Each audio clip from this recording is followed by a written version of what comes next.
ఈ ధ్యాన వాక్యంలో 78వ కీర్తన మనము గత వారము 1 నుంచి 20 వరకు చదువుకున్నాం.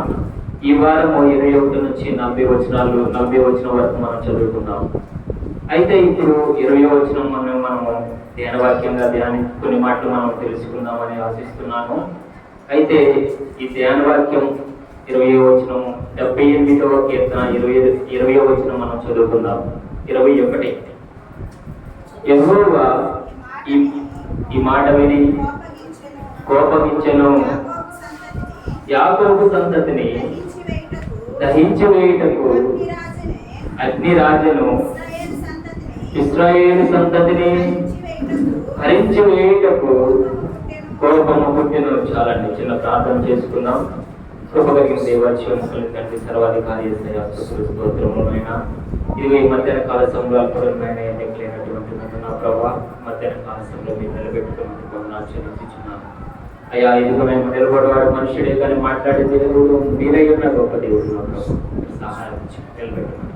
దేవా, ఇదిగో నాయన మాట్లాడుచున్నా నేను నాయన పిలుచున్న ప్రతి పెట్టినైనా అయ్యా గ్రహింపు కలిగి ఉండుటకు సహాయం చేసి నడిపించి భద్రపరిచి ఇరువురితో మీరే ఏకపరచమని నజరుడైన యేసుక్రీస్తు నామములో అడుగుచున్నాము తండ్రి, ఆమేన్. స్తోత్రం. ఈ 78వ కీర్తన ఆసాపు కీర్తనగా మనము చూచుచున్నాం అన్నమాట. ఈ కీర్తన ఎవరు రాశారంటే ఆసాపు గారు రాశారు. ఈ ఆసాపు గారి గురించి నాదొక ప్రశ్న. ఆసాపు గారి గురించి ఎంతమందికి తెలుసు? ఎంతవరకు తెలుసు? ఈ ఆసాపు గారి గురించి చిన్న పరిచయం నేను చేయాలని ఆశపడుచున్నాను. ఈ ఆసాపు గారు ఎవరంటే ఒక పాటలు పాడే వ్యక్తి. ఎవరండి? పాటలు పాడే వ్యక్తి, తంతి వాయిద్యాలు వాయించే వ్యక్తి, తాళాలు వాయించే వ్యక్తి ఎవరు? ఈ ఆసాపు గారు అన్నమాట. అయితే దేవుడు ఈ లోకంలో ఈ సృష్టిని సృష్టించినది మొదలుకొని ప్రతిదీ దేవుణ్ణి మహిమపరచాలని మనుషుడు కానివచ్చు, ఈ లోకంలో ఏర్పరిచిన సమస్తం ఏదైనా సరే దేవునికి మహిమకరంగానే అది వాడబడాలన్నమాట. దేవునికి మహిమకరంగానే ఉండాలని దేవుడు ప్రతిదాన్ని సృష్టించాడు. అయితే ప్రియమైన దేవుని బిడ్డలారా, మనం గమనించినట్లయితే ఇక్కడ ఒక కుమ్మరి ఒక పాత్రను తయారు చేయించున్నాడంటే అది దేనికి సిద్ధపరచుచున్నాడంటే అది ఏ విధంగా చేతనైనా సరే వాడబడాలన్నమాట. అది ఎందు నిమిత్తం చేయించున్నాడంటే వాడబడాలని మనకు తెలుసు, కానీ అతను వాడబడాలని ఏది చేయడనమాట. తన ప్రయాసంగా దేనికంటే అది వాడబడాలి, అది ఉపయోగపడాలి, అది అందరికీ అనుకూలంగా ఉండాలని మాత్రమే అది ఏమవుతుంది, చేయబడుతుంది అనమాట. అలాగే ప్రభు అయిన యేసుక్రీస్తు వారు కూడా ఈ లోకంలో ప్రతి నరుణ్ణి, ప్రతి మానవుణ్ణి, ప్రతి వ్యక్తిని, స్త్రీని గాని పురుషుని గాని ఎవరైనా సరే ఇలా ఈ విధంగా నిర్మించాడంటే అది దేని నిమిత్తం అంటే ప్రభు అయిన యేసుక్రీస్తు వారు మహిమ పొందు నిమిత్తమే. అందును బట్టి దేవునికి స్తోత్రాలు చెల్లిద్దాం. హల్లెలూయా. మనం ఈ లోకంలో జీవించుచున్నామంటే దేవుని మహిమపరచబడే నిమిత్తమే. అది ఒకవేళ ఇప్పుడు మనం చర్చికి రావచ్చు, చర్చికి రాని వాళ్ళు ఎంతో మంది ఉండొచ్చు, కానీ ఒకనొక సమయంలో వాళ్ళు ఏ విధము చేతనైనా సరే దేవునికి మహిమకరంగా వాళ్ళు వాడబడతారనమాట. అతి విధానంలో ఉండాలనే దేవుడు ప్రతి ఒక్క వ్యక్తిని, ప్రతి ఒక్క బిడ్డని దేవుడు ఏం చేశాడంటే రూపించాడు, నిర్మించాడు. అయితే ఈ ఆసాపు గారు కూడా ఏదో ఒక మూలన తన పాటలు పాడుకొనొచ్చు, తత్తి వైద్యులు వాయించుకున్న వ్యక్తి ఈ ఆసాపు అన్నమాట. ఈ ఆసాపు ఏదో మూలన ఉన్నప్పుడు ఇతన్ని ఎవరు గుర్తించారంటే రాజైనటువంటి దావీదు మహారాజు ఈ ఆసాపుని గుర్తించాడు. ఇతను గాయకుడు, మంచిగా పాటలు పాడుచున్నాడు, మంచిగా తత్తి వాయిద్యులు వాయించుచున్నాడు. ఇలాంటి ప్రతిభ కలిగిన వ్యక్తిని వ్యర్థంగా పానేయకూడదని, వదిలిపెట్టకూడదని ఏం చేశాడంటే అతని గుర్తించి అతని సంస్థానానికి పిలిపించి ఏం చేశాడంటే అతను ఒక బాధ్యతను అప్పచెప్పాడు. అదేం బాధ్యత అంటే ఆనాటి కాలంలో దేవాలయాలు అరుదనమాట. ఏంటంటే దేవాలయాలు అరుదు. ఒకనొక ప్రదేశంలో కూడి ప్రార్థన చేసే విధానం అక్కడ లేదు. అందుకని ఏం చేస్తారంటే వారికి ఒక మందసమును ఏర్పాటు చేయబడి ఉంది. ఆ మందసమును ఏం చేయాలంటే ఒక ప్రదేశం నుండి ఒక ప్రదేశానికి దాన్ని తీసుకెళ్తా ఉండాలి. ఒక ప్రదేశం నుండి ఆ ప్రదేశానికి దాన్ని మోసుకుంటూ వెళ్ళాలి. అది బళ్ళు మీద పెట్టేది కాదు, ఇంకేదైనా యంత్రాల ద్వారా అది మోసుకెళ్ళేది కాదు, కానీ భుజముల ద్వారా దాన్ని ఏం చేయాలంటే మోయాలి. అది అట్లా మోసుకొంచు వెలుచున్నప్పుడు ఏంటంటే దేవునికి మహిమకరంగా దేవుని గణపరిచే విధం ఏంటంటే అతను ఆసాపుని దావీదు మహారాజు జ్ఞాపకం చేసుకొని దేవుని గణపరిచే విధంగా ఆ మందసము ముందు నడుచుకుంటూ వెళ్లే ముందు ఈ ఆసాపు నుంచి దేవుని చేత దేవునికి కీర్తనలు పాడించాలని తంతి వాయిద్యములతో దేవుని గణపరచాలని ఏం చేశాడంటే అంటే యొక్క బాధ్యతను ఏం చేశాడంటే దావీదు మహారాజు ఆసాపు గారికి అప్పచెప్పారు అనమాట. అయితే మనం మన యొక్క పనుల్లో కానీ మన యొక్క విధానంలో కానీ మనం చేస్తున్న ప్రతి పనిలో కానీ మనం ఏ విషయంలోనూ కలత చెందకూడదని ఈ మధ్యాహ్న కాల సమయంలో తెలియజేస్తున్నాను. ఆసాపు ఏ విధంగా దావీదు మహారాజు చేత గుర్తించబడి ఉన్నాడు, మనం కూడా మనం చేసే పనిలో కానీ అది ఎలాంటి పని అవ్వచ్చు, అది ఎదుటి వారికి చిన్న పనైనా అవ్వచ్చు, అది తీసివేయబడిన పని అవ్వచ్చు, కానీ మనకి అది దానిని మనం నమ్ముకొని ఉన్నప్పుడు అది ఏ విధంగా మనకి మేలు చేస్తుందంటే, ఇప్పుడు ఏ విధంగా దావీదు మహారాజు ఆసాపును గుర్తించాడు అదే విధంగా మన పైన వారు కానీ మనల్ని మనకున్న విధానాన్ని బట్టి నైపుణ్యతను బట్టి మనల్ని ఒక రోజు గుర్తించే సమయం ఉందన్నమాట. అది వచ్చిరాని ప్రార్థన అవ్వచ్చు, వచ్చిరాని పాటలు అవ్వచ్చు, వచ్చిరాని విజ్ఞాపన అవ్వచ్చు, ఆయన ఆత్మలో తీవ్రత లేకపోవచ్చు. మనం ఉన్నదాన్నే మనం ఏం చేయాలంటే వాక్యం మనకి జ్ఞాపకం చేయించున్నది. నీకు కలిగినది గట్టిగా పట్టుకొనడి, నీకు ముందున్న పందెంలో ఓపికతో పరిగెత్తమనేసి లేఖనం మనకి తేటగా సెలవిస్తుంది అనమాట. మనం ఏం చేయాలంటే మనకు కలిగినది ఆసాపు ఏ విధంగా తనకు కలిగినది గట్టిగా పట్టుకొని మూలను కూర్చొని పాటలు పాడుకున్నాడు. అరే నన్ను ఎవరు గుర్తించట్లేదే, నేను దేనికి పనికిరాను, నన్ను ఎవరు సహకరించట్లేదు, నన్ను ఎవరు ఆదరించట్లేదు, నన్ను తీసుకెళ్లి నాకు ఏది బహుమానం ఇవ్వట్లేదని ఆసాపు గారు కలత చెందలేదండి, బాధపడలేదు. ఏ విషయంలో భయం చెందలేదు, నిరుత్సాహపడలేదు. తనకు కలిగిన గాత్రంతోనే, తనకు కలిగినటువంటి పాటలతోనే, తనకు కలిగినటువంటి విద్యా విధానంలో తనను నమ్ముకొని ఏం చేశాడంటే అదే రీతిలో నడిచాడు, ప్రార్థన చేసుకున్నాడు. దేవుడు అతను ఏం చేశాడు, గుర్తించాడు అనమాట. మనం కూడా ఆసాపు వారే ప్రతి విషయంలో దేవుని యొక్క భయభక్తులు కలిగి, మనం కూడా దేవుడి విషయంలో భయభక్తులు కలిగి, మనం మనకున్న పనిలో నిమగ్నత కలిగి, నైపుణ్యత కలిగి మనం దాన్ని నమ్ముకున్నప్పుడు ఏ రోజైనా సరే మనకు కావాల్సినది దేవుడు మనకి దయచేస్తాడనమాట. అయితే ఈ ఆసాపు గారు దాదాపుగా కీర్తనలో 12 కీర్తనలు రాశాడండి. ఎవరండి ఈ ఆసాపు? ఒక మూలను కూర్చొని పాటలు పాడే వ్యక్తి, ఒక మూలను కూర్చొని ఏం చేశాడు, వాయిద్యాలు వాయించే వ్యక్తి. ఏం చేశాడంటే దాదాపుగా 12 కీర్తనలు రాశాడు. అది ఎందు నిమిత్తం రాశాడంటే ఆసాపుకి కొన్ని నైపుణ్యతలు కలిగి ఉన్నవి. ఒకటి, ఇచ్చిన బాధ్యతను విడిచిపెట్టేవాడు కాదు ఆసాపు. ఎవరండి? ఇచ్చిన బాధ్యతను విడిచిపెట్టేవాడు కాదు ఈ ఆసాపు. నమ్మకంగా జీవించేవాడు ఈ ఆసాపు. దేవుని సన్నిధిలో ఒదిగి ఉండేవాడు ఈ ఆసాపు అనమాట. ఈ ఆసాపు ఇన్ని లక్షణాలు కలిగి ఉన్నాడు కాబట్టి ఎక్కడో మూలన కూర్చున్న ఆసాపుని దేవుడు గుర్తించి ఏం చేశాడంటే 12 శ్రేష్టమైన పదాలు ఈ బైబిల్లో చేర్చబడటమే ఒక శ్రేష్టం. అసలు ముందు మందసము దగ్గరికి రావటమే ఒక శ్రేష్టము. ఎంతో మంది మందసము దగ్గరికి రాలేక దూరం నుండి చూసేవారు ఎంతో మంది ఉన్నారన్నమాట. కానీ ఈ ఆసాపుకి ఏంటంటే మందసము వెనకమాల నడుస్తుంటే మందసము ముందు నడుచు దేవుని గణపరిచే అంత స్థితిని ఎవరిచ్చారంటే దేవుడు ఇచ్చాడు అనమాట ఈ ఆసాపుకి. మనము కూడా మన యొక్క విధానంలో మనము కూడా ఆ విధంగా ఉండాలని నేను తెలియజేస్తున్నాను. ఇది ఆసాపు గురించి కొన్ని మాటలు మీకు తెలియచేయాలని నేను అనుకున్నాను కాబట్టి తెలియజేశాను. మనం కీర్తనలోకి వెళ్ళినట్లయితే 21వ వచనం చదువుకుందాం. యెహోవా ఈ మాట విని కోపగించెను, యాకోబు సంతతిని దహించి వేయుటకు అగ్ని రాజేసెను, ఇశ్రాయేలు సంతతిని హరించి వేయుటకు కోపము పుట్టెను. ప్రియమైన దేవుని బిడ్డలారా, ఈ వాక్యమును మనం గమనించినట్లయితే ఇక్కడ ఇశ్రాయేలీయుల గురించి మనము తేటగా చదువుతున్నాం అన్నమాట. ఇశ్రాయేలీయులు దేవుని ఎదుట ఐగుప్తులో ఏ విధంగా వాళ్ళు శ్రమలు పొంది ఉన్నారు, వాళ్ళు ఐగుప్తు నుండి ఏ విధంగా విడిపింపబడి అరణ్య మార్గంకి ఇప్పుడు వచ్చి ఉన్నారు. ఆ సందర్భంలో మీరు మాట్లాడుతున్న మాటలు ఏ విధంగా ఉన్నాయో ఈ 21వ వచనంలో మనము గమనించాం అనమాట. ఈ మాట విని కోపగించెను. ఎవరు కోపగించారంటే యేసు ప్రభు వారు కోపగించారు అనమాట. అసలు వీళ్ళు కోపగించవలసిన పని ఏంది?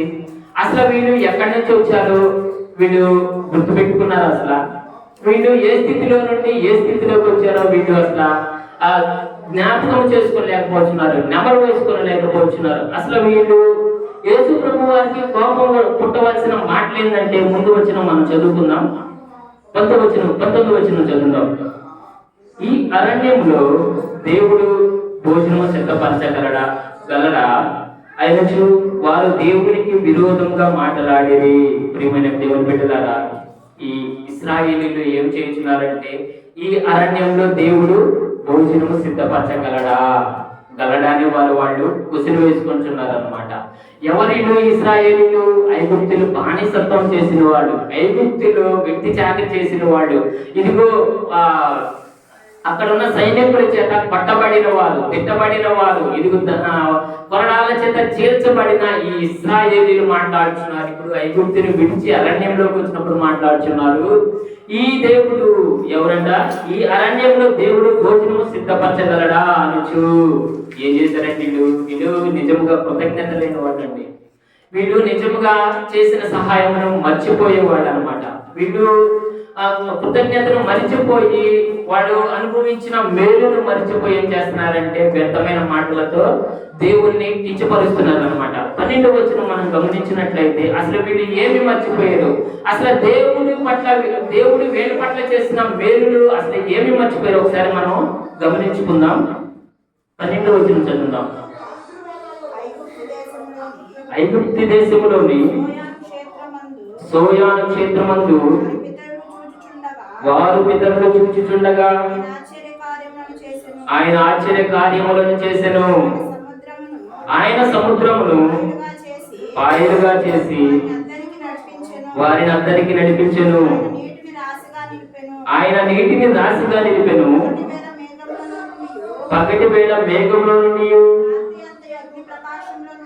రాత్రి అంతయు అగ్ని ప్రకాశంలో నుండి ఆయన వారికి త్రోవ చూపెను. చాలండి.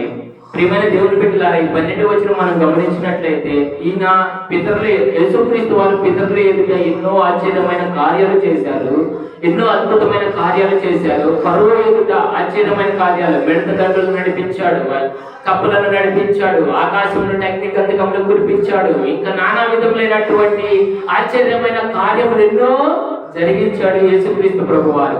అయితే వీరు నడుచుచుండగా ఐగుప్తులో నుండి వీరికి బయటకు వచ్చినప్పుడు వాళ్ళు ఏ విధంగా చేతనో వాళ్ళు బాధపడకూడదని ఇప్పటి వరకు ఎన్నో సంవత్సరాలు వెట్టి చాకిరి చేశారు, ఎంతో రోదన చేశారు, ఎంతో బాధను అనుభవించారు. వీరిని ఇక మీదట ఎలాంటి ఇబ్బంది కలగకుండా ఉండాలని దేవుడు ఏం చేశాడంటే పగల సమయంలో వారికి మేఘ స్తంభమును అడ్డుపరిచయం చేశారంటే ఎండ దెబ్బ తగలకుండా వారిని ఏం చేశారంటే నడిపించాడు అనమాట. రాత్రి వేళ కాళ్ళకి ఎలాంటి దెబ్బలు తగలకుండా ఏం చేశాడంటే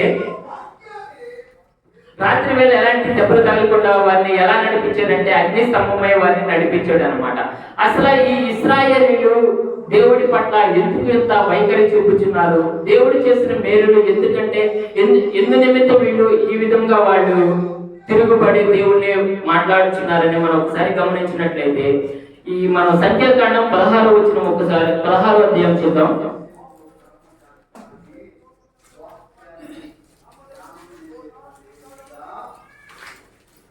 సంఖ్యాకాండం 16వ అధ్యాయం 1వ వచనం. లేవికి మునిమనవడును కహాతుకు మనవడును కోరాహు కుమారులను కోరాహు రుబేనులలో లేవియా కుమారులైన నాతాను దాతాను అభిరాములను పేలేత కుమారుడైన ఓగును ఎంచుకొని ఇశ్రాయేలులో పేరు పొందిన సభికులను సమాజ ప్రధానులైన 250 మందితో మోషేకు ఎదురుగా లేచి మోషే అహరోనుకు విరోధముగా పోగుబడి మీతో మాకిక పని లేదు. చాలండి, చాలు. ఇక్కడ మన 16వ వచనంలో చూసినట్లయితే లేవి కుమారులు అనమాట. లేవి ముని మనవడును. అంటే వీళ్ళు ఎవరంటే లేవి సంతానం అన్నమాట. అసలు ఈ లేవి ఎవరంటే యాకోబు సంతతి వారు. ఎవరండి? యాకోబు సంతతి వారు. మనం ఇంత చదువుకున్నాం. 21వ వచనం, అది కీర్తన గ్రంథము 78, 21లో మనం చదువుకున్నాం. యాకోబు సంతతి వారని మనం చదువుకున్నాం అన్నమాట. ఈ లేవి సంతతి వారు దేవుడు ఏర్పరిచినటువంటి మోషేకు విరోధంగా లేచారనమాట. ఎందు నిమిత్తం అంటే ఈ మోషేను ఈ లేవి కుమారులైనటువంటి కోరాహు తెలుసు కదా మీకు. ఈ కోరాహు లేవి సంతానం అన్నమాట. ఈ మోషే కూడా ఆ యాకోబు సంతానంలో నుండి వచ్చిన వాడు. ఈ మోషే ఇప్పుడు కోరాహు ఎవరు అవుతారంటే అన్నదమ్ముల పిల్లలు అవుతారన్నమాట. ఎవరండి? అన్నదమ్ముల పిల్లలు. ఈ లోకంలో ఇప్పుడున్న సమాజంలో ఏమవుతుందంటే ఒకరికొకళ్ళు రక్త సంబంధులకే పడతలేదన్నమాట. ఒక్కొక్కరికొకళ్ళు నేనంటే గొప్ప అని ఎవరు వాళ్ళు ఎదురు తిరుగుతున్నారు అనమాట. అదే విధంగా అదే వైఖరి ఇక్కడ మనకు కనిపిస్తుంది. మోషేని అధిపతిగా దేవుడు నియమించాడని ఈ కోరాహ అయినటువంటి లేవి సంతానంలో ఉన్నటువంటి కోరాహ ఏంటంటే మోషే ఎదుట పగపెంచుకున్నాడు అనమాట. మోషే ఎదుట పగపెంచుకొని ఆ ఇశ్రాయేలీలో 250 మందిని ఏం చేశాడంటే గుంపు చేసుకున్నాడు. అందులో పెద్దలని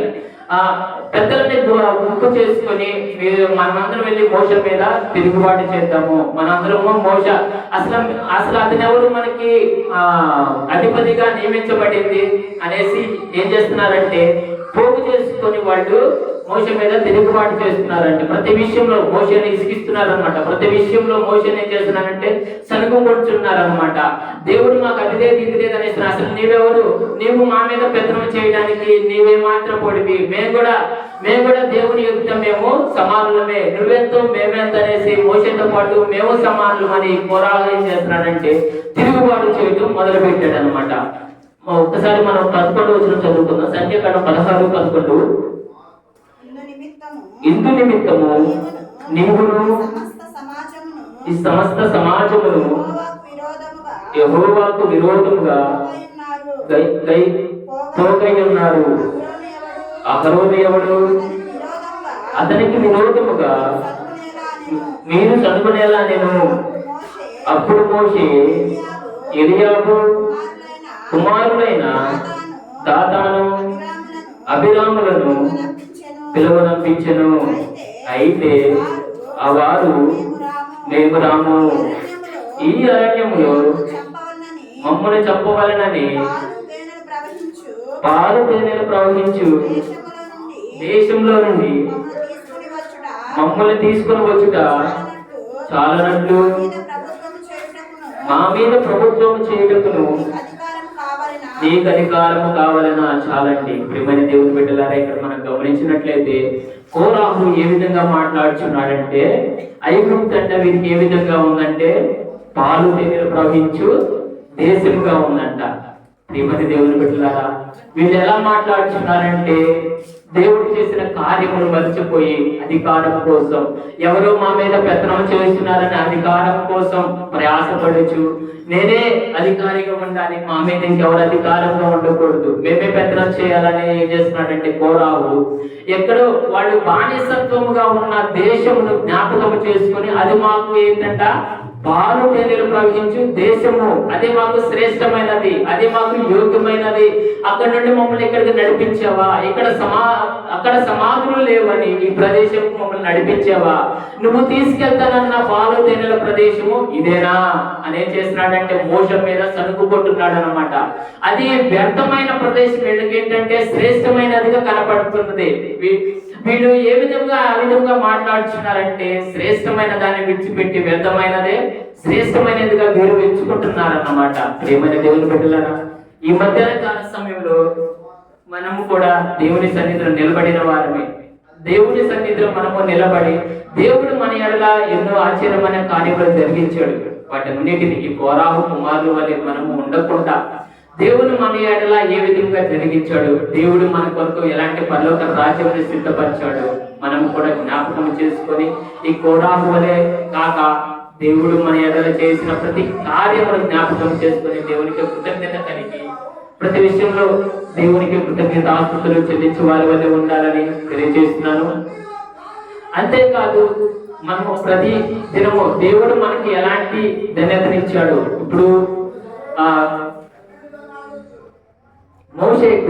ఇప్పుడు మోషకు ఎలాంటి ధన్యతను దేవుడు ఇచ్చాడు ఈ కోరా కుమారులు జీర్ణించుకోలేకపోతున్నారు అనమాట. జీర్ణించుకోలేక దేవుడిని సనుకోవటం మొదలు పెట్టారు. ఈ మోషను కూడా విసిగించడం మొదలు పెట్టారు.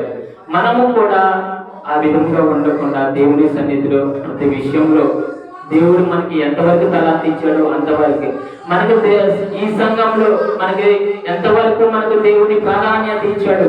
ఇప్పుడు అది యొక్క సర్వ సమాజం అన్నమాట. అది వారికి అక్కడ దేవాలయం లేకపోవచ్చు, కానీ అది ఒక ప్రార్థన చేసుకునే ప్రదేశం, అక్కడ వాళ్ళందరూ కూడుకునే ప్రదేశం, మంచి చెట్లు మాట్లాడుకునే ప్రదేశం, దేవుడి గురించి తెలుసుకునే ప్రదేశం అన్నమాట.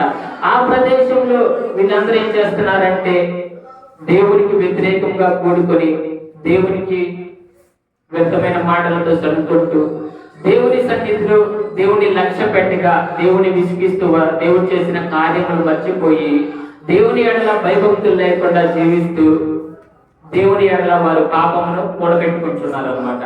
మనమైతే ఆ విధంగా ఉండకుండా దేవుని సన్నిధిలో ప్రార్థన చేసుకోవచ్చు. దేవుడు చేసిన కార్యములను బట్టి, దేవుడు మనకి ఇచ్చిన తలాంతులను బట్టి మన ప్రార్థన జీవితం ముందుకు సాగించుకోవచ్చు. సంఘంలో మనకి ఇచ్చినటువంటి ప్రతి ప్రాధాన్యతను మనం నెరవేర్చుకోవచ్చు.